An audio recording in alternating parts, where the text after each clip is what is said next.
Oh, my God. No chance. Forget it. Let's get out of here. Wait a minute. They can't get up here. Yeah, and we can't go down there. Let's check it out.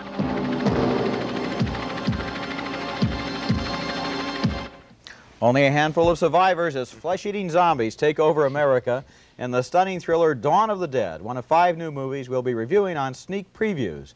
And across the aisle from me is Gene Siskel, the film critic of the Chicago Tribune. And this is Roger Ebert, the film critic of the Chicago Sun-Times. Now, in addition to the gory nightmare of Dawn of the Dead, which I have to confess I sort of like too, Roger and I will be reviewing 4 love stories, including Manhattan, the new Woody Allen film that is as serious, as funny, and as excellent as any film Woody Allen has made. A terrific film. Also, Love on the Run, the concluding film in a series of pictures by Francois Truffaut. We'll also look at Hanover Street, an incredibly old-fashioned World War II love story. But first, Roger begins with a new film about 2 teenagers in love.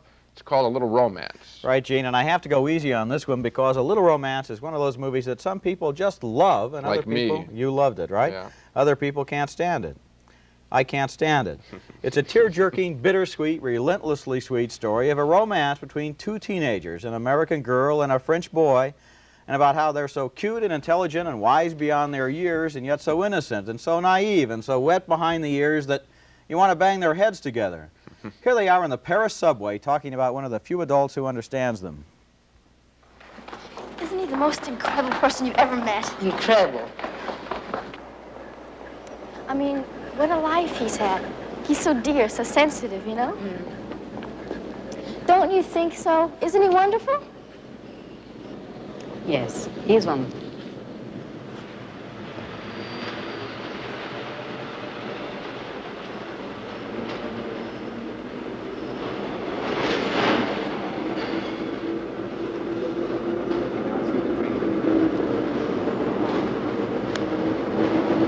I'm having a birthday party a week from Friday, and I want you to come. Okay.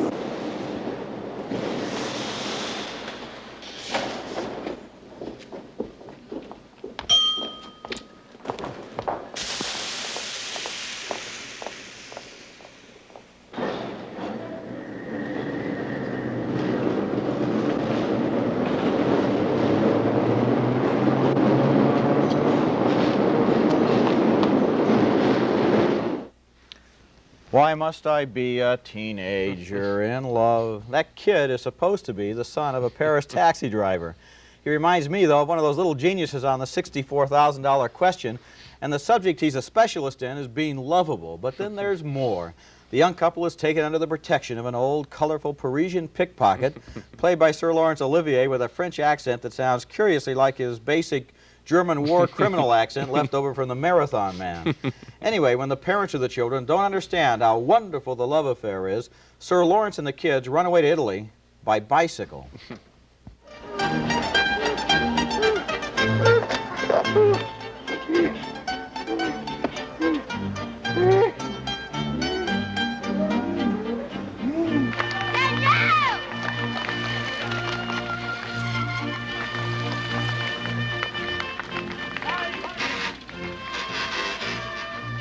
We've got to go back. He'll never catch up. Right.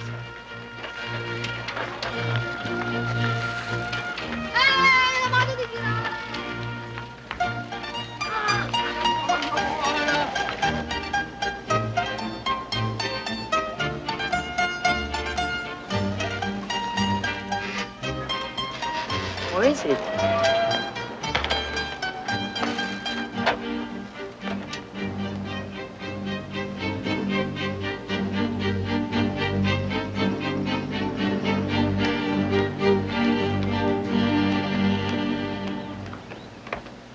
You didn't have to try to win. All we had to do was get out of town. Doesn't sound too French to me. No, no, it doesn't. Now, what you have to understand is that they stole those bicycles from competitors in a French bicycle race, and they got away with it. Now, if you can believe that Sir Lawrence could get away from a French bicycle racer at his age, you can believe anything. In that case, A Little Romance just might be the movie for you. Well, I'm not going to defend the picture on the basis of Olivier. I mean, he's the worst thing in the picture. The film would be much more interesting if he had just been left out of it. Oh, Grandpa is hero just doesn't work. But the kids do, I think. They're the most interesting characters. They're very bright. The boy loves movies. I find that attractive, of course, as a characteristic. And I was rooting for them. They want to get to Venice at the end of the picture. I was rooting for them to make it. And here I am relating to kids, you know, half my age. I wasn't, because I didn't think they wanted to make it. I thought the movie wanted them to make it to Venice. And I could hear this. It's the same thing, isn't it? Not really. I think that the screenwriter and the director put this story down on top of these kids and put them through their paces. I didn't believe these were real kids who developed as the movie went along. Their relationship developed, and they developed as organic characters. I didn't believe them. You don't think their kids are that bright as these kids? Maybe there are kids who are that bright, but there are not necessarily kids who talk in epigrams and witticisms, and that little boy is so wise he should be 70. He ought to be chatting with Sir Lawrence instead of with a girl, you know, exchanging wisdom of life and so forth. Yeah, well, I think kids are that way when they're away from adults. I think when they're in front of adults, sometimes they're intimidated. Maybe that's one of the points the film had to make. We disagree, right? Our next Okay. film is much better, though, I think. Our next film is Francois Truffaut's Love on the Run, the latest, and we're told last, in a series of celebrated French films which go back 20 years to the 400 Blows, the semi-autobiographical story of a young schoolboy with a great deal of charm.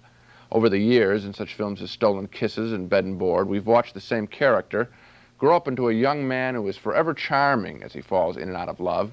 Love on the Run, the new film, opens with this hero, played for 20 years now in 5 films by Jean-Pierre Léaud, getting a divorce from his first wife. As they drive to the courthouse to sign their divorce papers, they recall moments from their marriage. Oubliez le jour de son divorce. Si je racontais ça, personne ne me croirait. Et pourtant, il y a des choses incroyables qui sont vraies. Je suppose que tu as aussi oublié le jour de notre mariage. Nous nous sommes mariés le 26 février. Ah bon, tu as retenu la date? Évidemment, c'était la Saint-Nestor. Ah, bien sûr.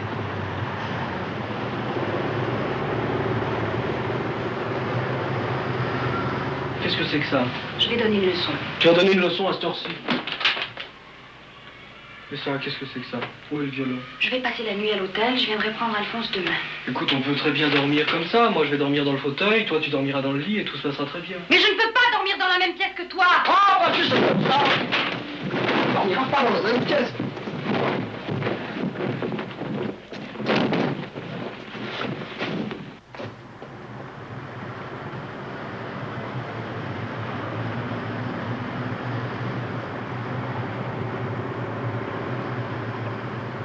Ils sont vraiment gonflés d'écrire ça dans le journal. Quoi? Ah, écoute un peu, c'est à propos là, de l'Europe des 6, tu sais, l'Europe agricole à Bruxelles. Écoute, la séance reprit à 20h. Et à minuit, les délégués de l'Europe agricole purent regagner leur chambre où les attendait une call girl bien excitée. Mais c'est pas possible. Ah, écoute, je t'assure, écoute. Ils sont vraiment gonflés d'écrire ça dans le Monde quand même. Les délégués de l'Europe agricole purent regagner leur chambre où les attendait une call girl bien excitée. Non, je te crois pas. Oh, bah écoute, lis-le toi-même. Les délégués de l'Europe agricole purent regagner leur chambre où les attendait une collation bien méritée. Écoute, vraiment, tu exagères.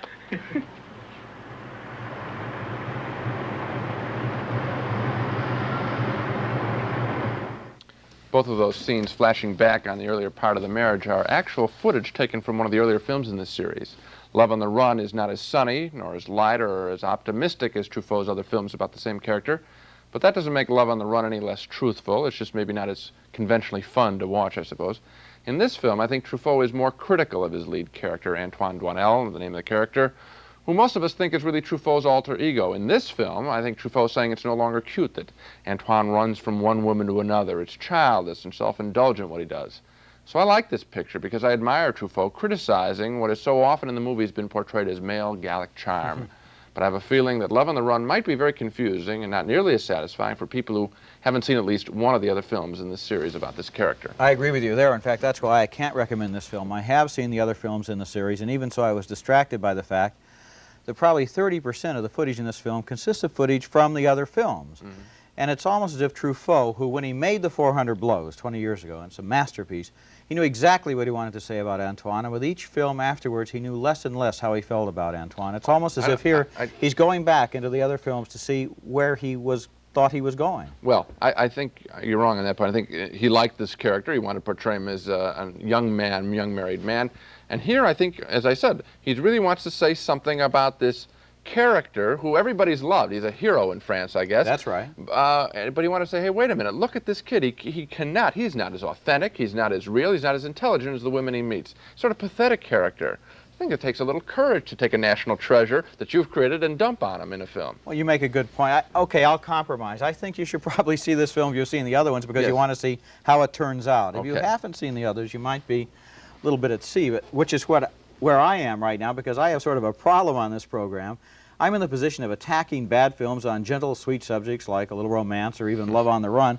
But now I'm going to praise a film on a violent and depraved subject, flesh-eating zombies. It's Dawn of the Dead, a sensationally effective new thriller by George Romero, who is the same man who gave us the original Night of the Living Dead.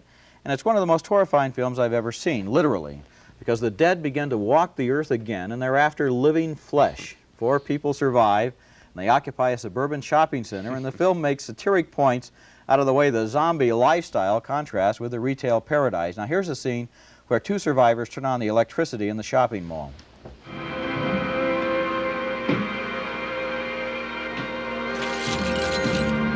Keys to the kingdom. Grab the walkie-talkies.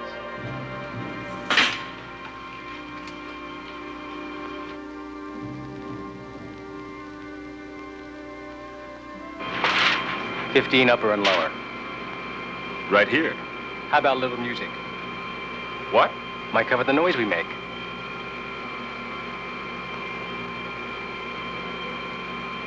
Hit 'em all. Might as well have power and everything. We might need it.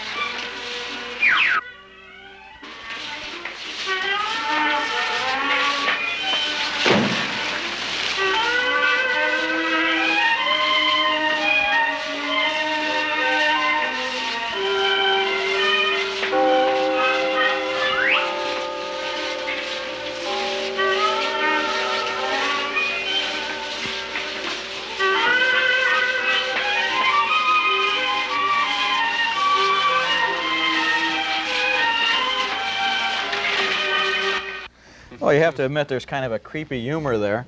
But one of the things that makes Dawn of the Dead so effective is the way it alternates humor and satire with pure, unadulterated ghoulishness. Here's a scene, for example, in which the survivors try to barricade themselves inside a department store.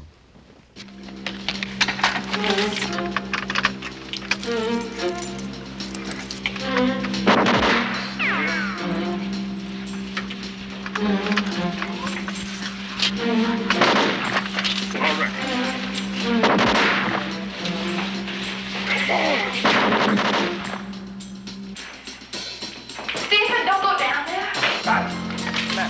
Won't open. Not working. To the right.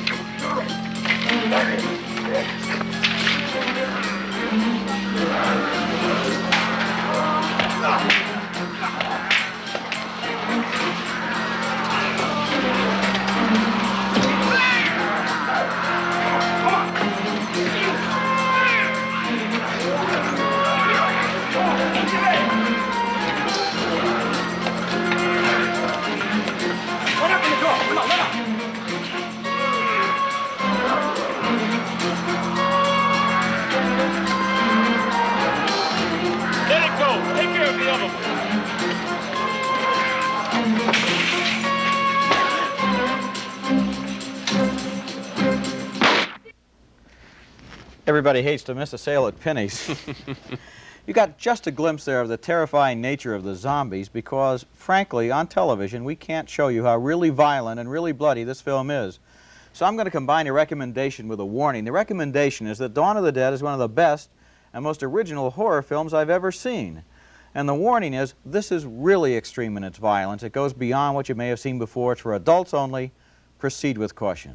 I like the picture too, but I really don't think it's very terrifying. I think the zombies are a little more comical than anything else. There's a guy gets his head lopped off by a helicopter blade. I normally would shrink at something like that. In this film, it's done so broadly that I found it humorous. How'd you like the intestines when they were disemboweled? Roger, normally I would look away. I think the guy somehow does it in a comic way that makes you at least watch it. I agree, too. The movie is some kind of a horror masterpiece. I just think there are some people who ought to be warned. It's violent. Might want to take along an air sickness bag. I think what I enjoyed more than any of this that we've talked about, the violence, is the statement about shopping centers. I think they've sucked the life out of these places. They're enclosed malls. They're lifeless. Obviously, we got zombies walking around them. That's what George Romero has to say about American shopping malls, I think. Okay. Now we go on to another filmmaker, another very talented filmmaker. There's no one quite like Woody Allen working in American films today. His comedies are about complex urban characters, whereas most comedies are about rubes. Most film comedies involve visual jokes. But Allen's humor grows out of battles within the minds of his characters, people who know themselves better than they know anyone else. And they don't even know themselves very well.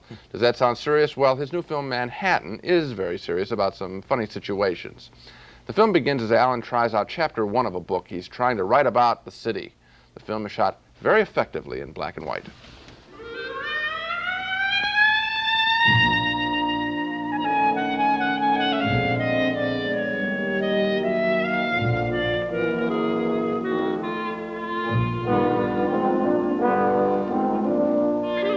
Chapter 1. He adored New York City. He idolized it all out of proportion. No, make that, he romanticized it all out of proportion. Better. To him, no matter what the season was, this was still a town that existed in black and white and pulsated to the great tunes of George Gershwin. Now let me start this over. Chapter 1. He was too romantic about Manhattan, as he was about everything else. He thrived on the hustle-bustle of the crowds and the traffic. To him, New York meant beautiful women and street-smart guys who seemed to know all the angles. No, corny, too corny for a man of my taste. Let me try and make it more profound. Chapter 1. He adored New York City. To him, it was a metaphor for the decay of contemporary culture. The same lack of individual integrity that caused so many people to take the easy way out was rapidly turning the town of his dreams and... No, it's going to be too preachy. I mean, let's face it, I want to sell some books here. Chapter 1. He adored New York City, although to him it was a metaphor for the decay of contemporary culture. How hard it was to exist in a society desensitized by drugs, loud music, television, crime, garbage. Too angry. I don't want to be angry. Chapter 1. He was as tough and romantic as the city he loved. Behind his black-rimmed glasses was the coiled sexual power of a jungle cat. Oh, I love this. New York was his town, and it always would be.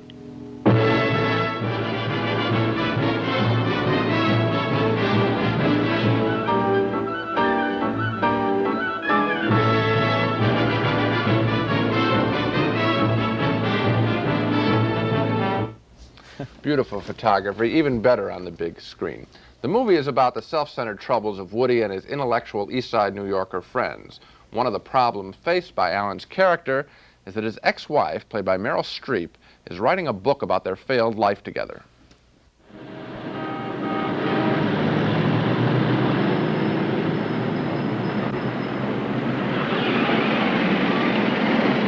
He doesn't wear dresses.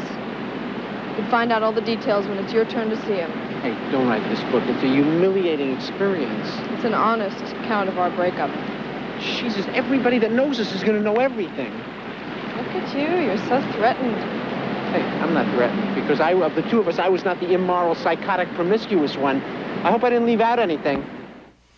Well, it's not all jokes. Far from it, actually. The film has many serious points to make as Woody runs away from an uncomplicated but lovely relationship with a 17-year-old girl to a tortured on-again, off-again affair with a journalist played by Diane Keaton. Now, why do these people seek out all these troubles? Allen says he and his friends create complicated relationships in order to avoid confronting much more complex, depressing, and unsolvable problems. What's special about the movie is that this point is made two ways, with Woody Allen's incomparable humor and one-liners spoken by people with very real pain on their faces. Manhattan, I think, is easily one of the finest comedies, as well as one of the finest dramas of the year. It's a really good movie. It's a pleasure to sit through. It is, it is. And one thing that I was observing as I watched it to myself was that Allen has created a comic character. The name of the character is Woody Allen. He's even a comic strip now. It's like Chaplin did that, Buster Keaton did that, W.C. Fields, but they made characters or personas who remain consistent over 20 or 30 years. And what Allen is doing is in every film, the persona changes and develops and gets a little bit deeper. It's fascinating to see what he'll do next. And Manhattan certainly comes right along in a string of very good movies. It is very good, and he's developing both stylistically, using black and white, using music, and very well. He's a really accomplished filmmaker, one of the treasures in American cinema. Another thing he gives us are a lot of shocks of recognition, lines of dialogue where you're laughing at the character, at the same time you're laughing at yourself. You're saying, hey, I say dumb things like that too. There's one great line where somebody accuses him of playing God, and he says, well, I had to model myself after someone. Great modesty. Anyway, from complicated affairs on the streets of Manhattan, we go now to a painfully simple affair on the streets of London. The name of the movie is Hanover Street, and it's one of the dumbest love stories I've ever seen. It's even more idiotic than A Little Romance, even. Come on now. Well, because these lovers are grown-ups, they ought to know better. Now, he's an American bomber pilot. She's a British volunteer nurse. They meet in the midst of war-torn London, but she says their romance cannot be. Hey, I have to catch this Don't bus. leave like this. I have to. I want to see. Well, it turns out, wouldn't you know, and you would know, wouldn't you, that she's married. But then it turns out that he gets to fly the plane when her husband tries to parachute into France as a spy, but both men then wind up on the ground together, neither one knowing they've got the same woman in common. And so when she discovers that her lover and her husband have met, well, the dialogue there, in fact, the dialogue in this entire movie makes Search for Tomorrow look like Masterpiece Theater. It's just, words fail me, Gene. Help me out. Well, I was shocked. I was shocked. I just looking at that scene again, I was shocked. The big musical score, the cliches spoken back and forth. You know, what this film was an attempt, I suppose, being charitable, to make a classic like Rocky with all the great cliches. Well, if you miss the mark, as they do in this film, you don't get a classic, you get a parody. And that's what I think is going on here. This film is truly laughable. This is the one where you shout lines back at the screen and cut up the characters. This is one of the all-timers. I think every year you get one where you just sit there, your mouth, it's one of those movies where you have to keep closing your mouth during the film. You can't believe the utter idiocy of what's on the screen. It's horrible. Gene, we've been visited in the balcony by Spot the Wonder Dog once again, who comes whenever there's time for Dog of the Week, which is the time for the week's worst movies, and that's as if Hanover Street were not bad enough. What do you have this week? Well, my foxhound of the fortnight is Firepower, an explosion-filled action picture about a bounty hunter's attempt to capture a Howard Hughes Robert Vesco type hiding out in the Caribbean. What makes this picture a real stinker, though, is that it contains yet another depressing performance by Sophia Loren, who plays a piece of meat as she rips her skirt to an elude attacker. She, too, is trying to get to the film's billionaire in hiding. One of his henchmen has killed her husband. To watch Sophia Loren slip away from her attacker and to run down a street is to realize that what was once a fine acting career has been trashed by roles that are nothing but window dressing for an assortment of dumb action pictures. So, as much as Firepower, what's happened to Sophia Loren's acting career is really my Dog of the Week. Well, Gene, I think there's a pattern going on for me on this program, some kind of underlying pattern, because first I had a good thriller named Dawn of the Dead about flesh-eating zombies. Now I have one of the worst movies of all time about flesh-eating co-eds. It's called Cannibal Girls, and it's about three young women with unusual tastes who live in a cabin in the woods and invite strangers home for dinner. The movie is bad enough just as it is, but they've made it even more ridiculous with the sound effects. The announcer comes on and tells us that right before the really violent scenes, an alarm will sound like this. And then when the violence is over, they sound the all clear like this. So, you know, it's safe to open your eyes. My advice for the producers of this picture would be to begin it with an ooga and end it with a ding-dong so people can keep their eyes closed during the whole thing. Ridiculous.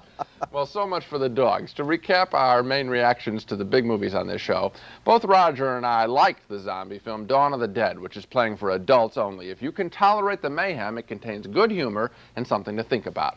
We both have high praise for Woody Allen's Manhattan. We recommend you see it. An enthusiastic double yes for that. Roger and I differ on Francois Truffaut's Love on the Run. I enjoyed it as part of a long series of films. Roger found it confused and disappointing. We're in agreement on the World War II love story, Hanover Street. We were both struck dumb at the hundreds of cliches in this picture. 2 no's for Hanover Street. And we again differ on A Little Romance. I like it, youthful love story. Roger found it to be cloying. He says no, I say yes. And that's it for this program. Next time on Sneak Previews, we'll look at Phantasm, a scary new comedy thriller, Voices, about a deaf girl's troubled love affair, and Boulevard Nights, the controversial film about Chicano youth gangs. Until then, see you at the movies.